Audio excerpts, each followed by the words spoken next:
चाहिँ पुरै यो रोल नै काटियो रहेछ हल्का। अनि त्यहीदेखि अब भित्र अब मुखदेखि हामी आउने बेला मुखदेखि आवाज पनि आउँदैन थियो। दर्शकबिन नमस्कार, म Sujal GM. Classic Nepali channel हेरेर बसिरहनुभएका सम्पूर्ण दर्शकहरूलाई स्वागत छ। दर्शकबिन आज हामी दाङ जिल्लामा छौँ। यहाँ काटेछ भने त मैले हेर्नु छैन, पुरै ब्लर थियो।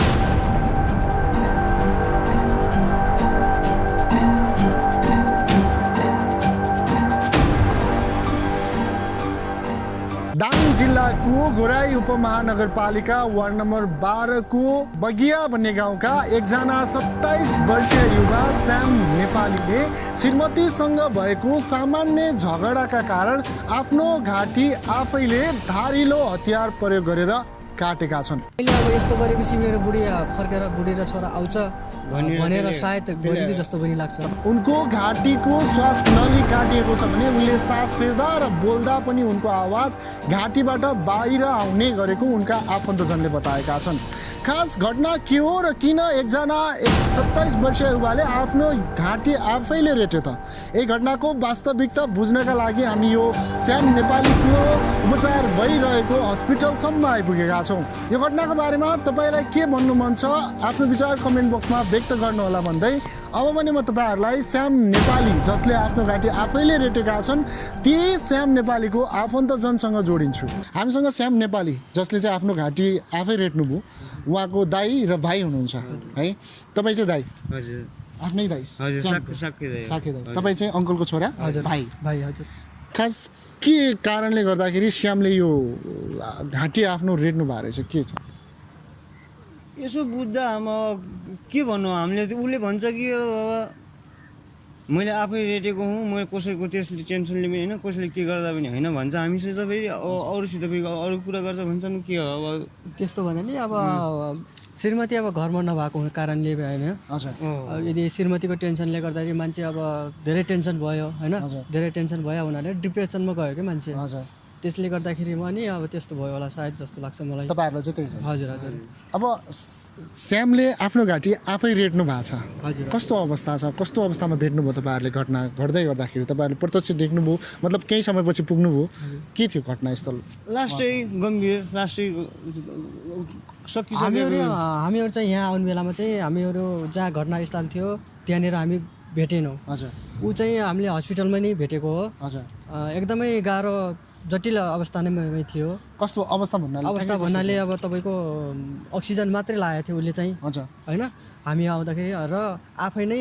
हातले रगत चाहिँ थामिरहेको थियो क्या। आफ्नो घाँटी आफै छोप्नु भएको थियो, काटिएको भाग डक्टरहरूले कपडा लगाइदिनु भएको थियो, त्यही पकडेर बसिरहेको यसरी समाएर बसिरहेको थियो। कस्तो घटना घटिसके पश्चात आफैले काटेको भन्ने कुरा आफैले भन्दै आउनु भएको छ भन्नु? आफूले काटिसके पश्चात आफै हस्पिटल आउनुभयो या कसैले ल्याउनु भयो? अब यसो त्यसरी भन्दा नि आफैले काट्नु भयो, काटिसकेर तपाईँको वहाँनिर अब तपाईँको अब मर्छु भन्ने उसले भयो। त्यो भइसकेपछि ऊ बाहिर आएको छ। हामी त्यहाँ गएर बुझेको है। हजुर। उहाँ जहाँनिर श्याम नेपाली बस्नुहुन्छ उहाँ त घरमा बस्नुहुन्न, भाडामा बस्नुहुन्छ? हामी त्यहाँ गएर बुझ्दाखेरिमा के भन्यो भने उहाँका मान्छेहरूले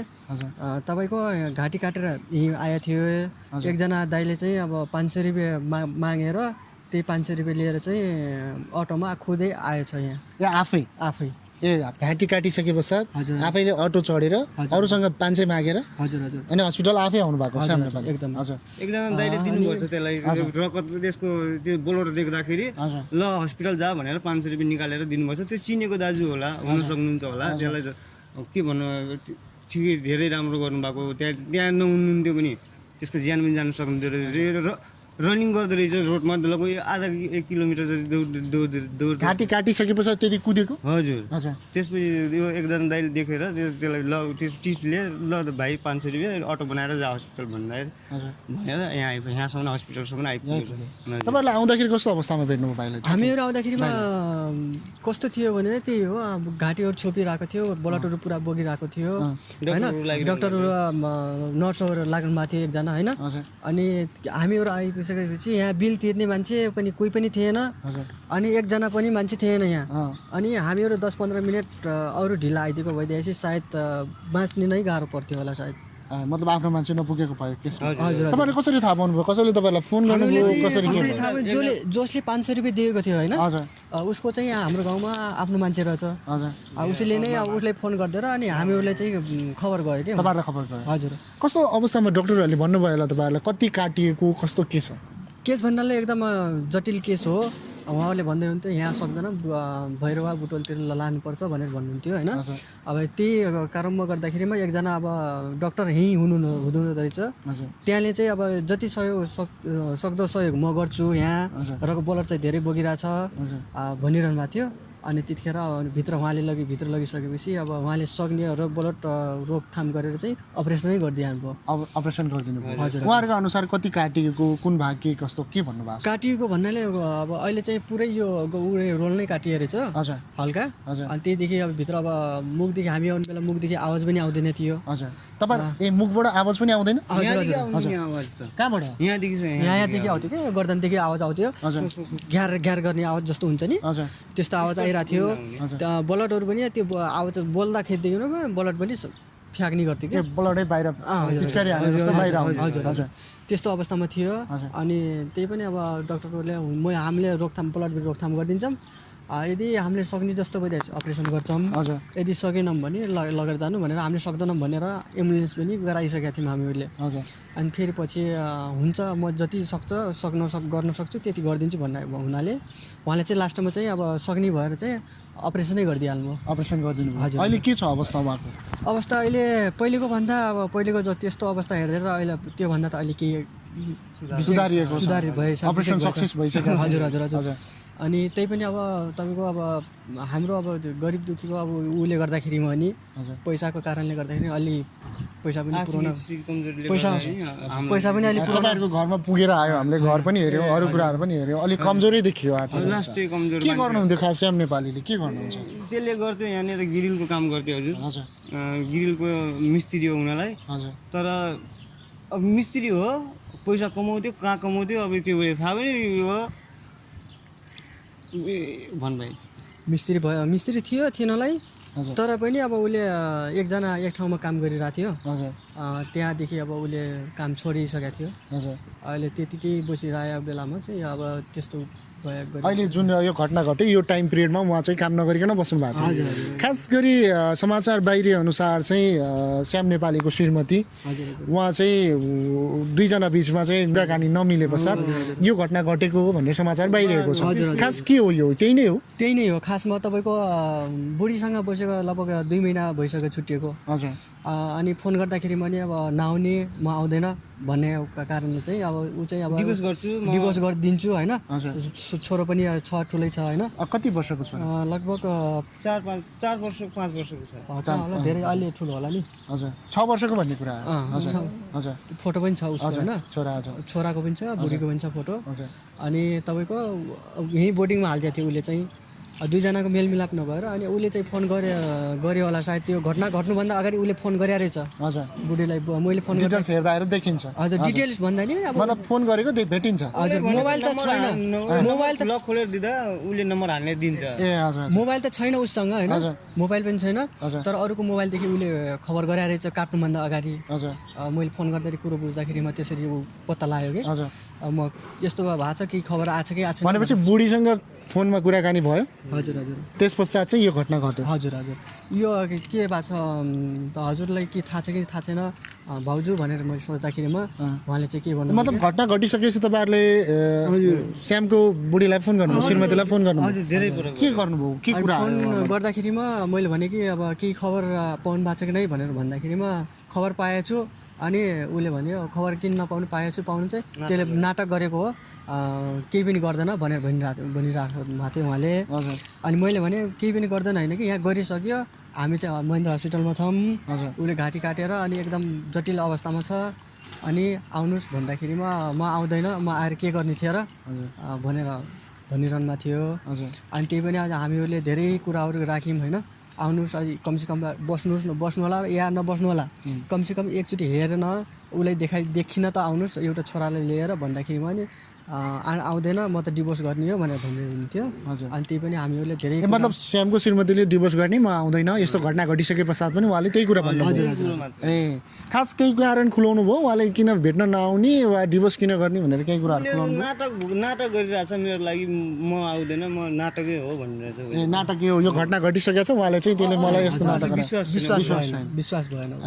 अनि हामीहरूले धेरै कुरा राख्यौँ धेरैजनाले फोन गऱ्यौँ अब हिजोसम्म फोन लागिरहेको थियो आज मोबाइल अफ छ होइन हामीले पनि ट्राई गऱ्यौँ फोन अफ छ हजुर हजुर ए उहाँले त्यसो भएदेखि त्यस्तो खालको रेस्पोन्स दिनुभएको छ राम्रो दिनु भएन हजुर हजुर ए अहिले श्याम बोल्न सक्ने अवस्था त छैन एकदम बोल्न सक्ने त लास्ट सरहरूले भन्नुभएको छ कि बोल्दैमा बोलेपछि यसले धेरै गाह्रो हुन्छ यो बोल्ने होइन बोल्नु हुँदैन भन्नुभएको छ इसाराले कुरा गर्ने कि त लेखेर कापी कलम दिएर त्यसले लेखेर बुझाउनु सक्छ बुझाउने लेखेर कापी कलम दिनेर त्यसले लेखेर दिन्छ यसरी बोली चाहिँ बोलाउनु हजुर त्यहाँ मान्छेहरू पनि कति टाइम पिरियडपछि सन्चो हुन्छ निको हुन्छ के भन्नुभएको छ यति अब खुलासा भएको छैन अहिले मतलब अपरेसन सक्सेस भएको छ अब बाँकी कुरा पछाडि बिस्तारै होला भन्दैछ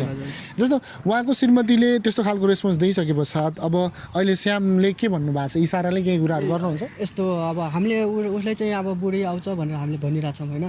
ट्रिटमेन्ट गरिरहेछ अहिले उसको बुढी आउँदैन भनेर भनिसक्यो भने होइन सोधिरहन्छ अब हामीले चाहिँ आउँछ भनेर राखिरहेको छौँ बुढी आउँछ भन्ने आश छ होइन अनि हामीहरूले चाहिँ अहिले ऊ आउँदैन डिभोर्स माग्छ भनेर भनिदियो पनि अब त्यति बेलामा चाहिँ उसले चाहिँ केही गर्न सक्छ क्या फेरि नराम्रो हुनसक्छ त्यही कारणले गर्दाखेरि हामीले चाहिँ उसले भरमा राखेका छौँ हजुर अहिले चाहिँ तपाईँहरूले केही आउँछ भनेर भनिदिनु भएको छ ए तर उसको श्रीमतीले आउँदैन चाहिँ भनिसकेको छ आउँदैन म भनिसके हजुर हामीले चाहिँ त्यसलाई उसलाई त्यसमा राख्नको लागि हजुर आउँछ म अहिले फोन गरिदिएको छु अहिले आउने कुरो भएको छ भने हिजो पहिलो फर्स्ट दिनदेखि नै त्यसलाई भनिरहेछ मेरो बुढी आउँछ हजुर कस्तो श्यामको बुढी आउँछ नै भनिरहेको हजुर हामीले त्यही नै भनिरहेछौँ आउँछ तेरो बुढी चुप बस बोल्नु हुँदैन भनेर त्यही भन्नु हजुर त्यसरी नै सम्झाइरहेको यसरी नै सम्झाएर जस्तो श्यामको श्रीमतीसँगको पहिलाको सम्बन्ध कस्तो थियो जस्तो अब झगडा भएको त तिजमा भन्ने कुरा आयो हजुर त्योभन्दा अगाडि कस्तो थियो उहाँहरूको अगाडि चाहिँ एकदमै राम्रै थियो बिहे कसरी गर्नुभएको बिहे चाहिँ उसले लभ म्यारेजमा उहाँको माइती चाहिँ अब यहीँनिर छन् बररा हजुर हेलो टावरनिर सँगै बस्दै आउनु भएको थियो माइतीसँग हजुर हजुर एकदमै तलमाथि घर एउटै पर्यो होइन कोठाहरू अलग माइती चाहिँ तल बस्ने अनि ऊ चाहिँ माथि बस्ने बुढाबुढी चाहिँ बस्दै आइरहेको बेलामा अब बुढीले अब लोग्ने स्वास्नीमा झगडा त किन हुन्छ नि होइन तर झगडा हुँदैमा अब मान्छेले अब सम्झिएर एकजनाले नसम्झे पनि एकजनाले सम्झिनुपर्छ कि होइन र झगडा नआएन दुईजनामा सबैको जति पनि बिहे गरेको छ झगडा हुन्छ सबैको झगडा हुन्छ तर मान्छेहरू बसिरहेको हुन्छ झगडा परेछ कि यसलाई अब उसले चाहिँ अब त्यही गर्दा अब झगडा हुन्छ त्यो झगडा हुँदै भयो भन्दैमा उठेर जानु भएन अनि भाउजूलाई के भन्नुहुन्छ त तपाईँको भाउजू तपाईँको बुहारी उहाँलाई के भन्नुहुन्छ तपाईँहरूले सायद हेर्नुहुन्छ हामीलाई कहीँ कतैबाट त हेर्नु हजुर हजुर त्यहाँलाई यति भन्न सक्छौँ कि हामीले अब अरू त हामीले केही गर्न सक्दैनौँ होइन हजुर यति हो कि अब उहाँ एकचोटि यहाँ आइदिएको भइदिएपछि एकदम राम्रो हुन्थ्यो होला भन्नु एकचोटि आउनुहोस् भेट्नुहोस् अनि त्यसो तपाईँहरूको बिचमा के कुराले असमझदारी गरेछ होइन सायद श्याम नेपालीको कमी कमजोरी छन् भने श्याम नेपालीलाई सम्झाएर कमी कमजोरी सुधारौँला होइन यदि तपाईँहरूको केही चित्त के अरे बुहारीको चित्त दुखाइ छ भने बुहारीको भाइसँग के कुरा छ त्यो सुधारिदिनु होला होइन सहमतिमा जाउँला भन्ने एउटा पार्ट हामीहरूले पनि फोनमा त्यही कुरा राखेको हो कि यदि उसबाट कमी कमजोरी छ भने ठिक छ कमसेकम सिधा यहीँ आउनुहोस् हामीहरू छौँ छलफल गरौँ होइन केही हुँदैन भन्ने भयो केही हुँदैन अन्तिम विकल्पको रूपमा तपाईँले भनेको छ डिभोर्स गरौँला त्योभन्दा अगाडि मिल्ने कोसिस गरौँला मैले भनिसकेको छु कि तिमीहरूले यसले हेरेन म तिमीहरूको लागि मेरो भाइ हो तिमी मेरो बुहारी हो मेरो बुहारी भनेको मेरो बहिनी जस्तै हो भनेको म तिमीहरूको लागि म घर सर बनाइदिन्छु म बनाइदिन्छु तिम्रो लागि तिमी आऊ भनेर यदि भन्दा पनि म हिजो मलाई आउँछु भ्रमणमा पारेर आजसम्म आइदिएन आज झन् मोबाइल स्विच अफ गरेर राखिदिएँ हजुर तपाईँले मेरो भाइ भएरलाई म घरै बनाएर बरु म राखिदिन्छु भनेर मैले त्यति भनेको मेरो भाइको घर बनोस् घाँटी काटेर यस्तो अवस्था चाहिँ नहोस् हजुर यो हामी फेरि लास्टै गम्भीर आर्थिक स्थिति कमजोर भएको मान्छेहरू साँझ बिहान काम गरेर छाक टार्नुपर्छ हजुर अब यत्रो खर्च लागिसकेको छ यत्रो खर्चको हामीले कसरी त्यो गर्ने हो 100 5 रुपियाँको उसले गर्दा मैले 100 दरले पैसा खोजेर लिएको मैले ऋण काटेर तपाईँले बाइकको उपचार गरिराख्नु बाइकको उपचार गरिराखेको छु अब अझै पनि अब कति लाग्ने अहिले त भस्मी लागिसक्यो पैसा हजुर होइन अझै कति लाग्ने त्यो थाहा छैन फाइनेन्सियली तपाईँलाई गाह्रो परिरहेछ धेरै गाह्रो परिरहेछ हामी तपाईँहरूको आमा पनि हुनुहुन्न आमा पनि हुनुहुन्न आमा चाहिँ हुनुहुन्छ तर अरू चिज जानुभएको छ तर भेट्न चाहिँ आज आउनु भएको थियो ए भेटेर जानु हजुर अहिले आउनुहुन्छ त्यहाँको पनि अब अवस्था पनि एकदम गम्भीर अवस्था हो। उहाँको पनि कमजोर छ हजुर कमजोर छ त्यहाँले पनि अब सहयोग गर्ने अब ऊ छैन अब ए अवस्था छैन ओके हुन्छ अब श्याम नेपालीले यस्तो भर्खरको युवा होइन उहाँले घाँटी काट्नु भएको छ यो त नराम्रो कुरा हो होइन एकदमै नराम्रो कुरा हो सायद उहाँलाई चाहिँ त्यस्तो केही अवस्था सिर्जना भएरै उहाँले त्यो गर्नुभएको होला उहाँको बाध्यता भएरै गर्नुभएको होला होइन अब यस्तो चाहिँ नगरे भए हुन्थ्यो त तपाईँलाई पनि लागेको छ हामीलाई पनि लागेको छ सबैलाई लागेको जहाँसम्म लाग्छ कि यस्तो हो कि अब मैले अब यस्तो गरेपछि मेरो बुढी फर्केर बुढी र छोरा आउँछ भनेर सायद गरेको जस्तो पनि लाग्छ छ तपाईँहरूलाई त्यस्तो लाग्छ हजुर डरको लागि डर तरसको लागि मेरो बुढी आउँछ भनेर त्यति गरेको जस्तो लाग्छ हामीलाई तर श्रीमतीले राम्रो रेस्पोन्स दिनुभयो श्रीमतीले चाहिँ डिभोर्सै माग्छ एकचोटि भेट आऊ तिम्रो लागि म छु भन्दाखेरि हुन्छ भने आउँदै आएन आज मोबाइल स्विच अफ गरेर बसिरहेको छ हजुर हुन्छ अहिले तपाईँहरू आर्थिक अवस्था पनि अलिक कमजोर भन्ने कुराहरू गर्नुभयो तपाईँहरूले यहाँबाट हामीलाई हेर्ने दर्शकहरूलाई कहीँ कतैबाट केही सहयोग गर्नुहुन्छ कि अब त्यो हुन्छ नै भन्ने चाहिँ छैन तर जिनो आस कहीँ कतैबाट कसैले गरिदिनु भयो भने त गरिदिइहाल्नु भयो भन्ने हुन्छ नि त होइन त्यो कारणले गर्दाखेरि चाहिँ म तपाईँहरूलाई भन्न सहयोगको लागि अपिल गर्नुहुन्छ भने भन्नुहोस् तपाईँहरू आफैले त्यो अब हाम्रो अवस्था चाहिँ अब गम्भीर अवस्था त्यस्तो छ होइन हामीहरूले भनिसक्यौँ आर्थिक अवस्था कमजोर छ यदि त हजुरहरूले अब सहयोग गर्न नै चाहनुहुन्छ भने हामीहरूलाई कन्ट्याक्ट गर्नु होला हामीहरू यहीँ छौँ अब यो मोबाइल नम्बर नै चाहिन्छ मोबाइल नम्बर तपाईँको मोबाइल नम्बर हजुर म भन्नुहोस् 9822 88 1586 हो मेरो नम्बर चाहिँ नाम पनि भन्नुहोस् मेरो नाम राजकुमार नेपाली हो हजुर यदि सहयोग गर्न चाहनुहुन्छ भने यही नम्बरमा कन्ट्याक्ट गर्नु होला हजुर हामी हस्पिटलमै हुन्छौँ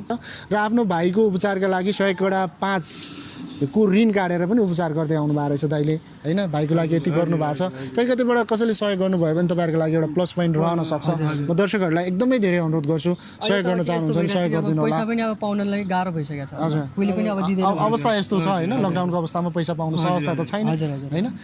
हजुर त्यही नै हो हामीले भन्ने चाहिँ अब के नै हुन्छ अन्तिममा बुहारीलाई चाहिँ के भन्नुहुन्छ म्यासेज केही छोड्नुहुन्छ मेसेज हामीले के सोच्छौँ भने एकचोटि यहाँ आइदिएको भए आइदिएपछि राम्रो आउनुहोस् कुराकानी गरौँ कुराकानी गरौँला बस्ने इच्छा छ बसौँला डिभोर्स गर्ने विचार छ भने हामी डिभोर्सै गरेर तिमीलाई राम्रो तरिकाले अगर बस्न चाहन्छौ दाइ हुनुहुन्छ भनेर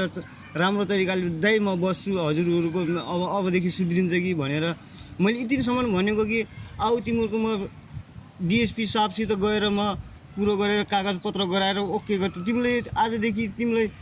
यस्तो नराम्रो रूपले नराम्रो तरिकाले नराम्रो यस्तो वातावरण गरेछ भने पनि म तिमीलाई कागज बनाएर दिन्छु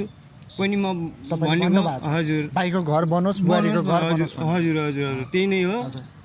फर्केर आऊ एकचोटि कुराकानी गरौँ छलफल गरौँ भन्ने चाहिँ तपाईँको हस् हुन्छ अहिले भाइको अवस्था सुध्रेको छ होइन केही राम्रो भएको छ भन्नुभएको छ भाइलाई केयर गर्नु होला केही कतैबाट केही सहयोग आयो केही कुराहरू रह्यो भने या केही कुराको अझै केही खाँचो रह्यो भने हामीलाई पनि सम्झिनु होला हामी पनि तपाईँलाई सम्झौँ होला है हुन्छ हस्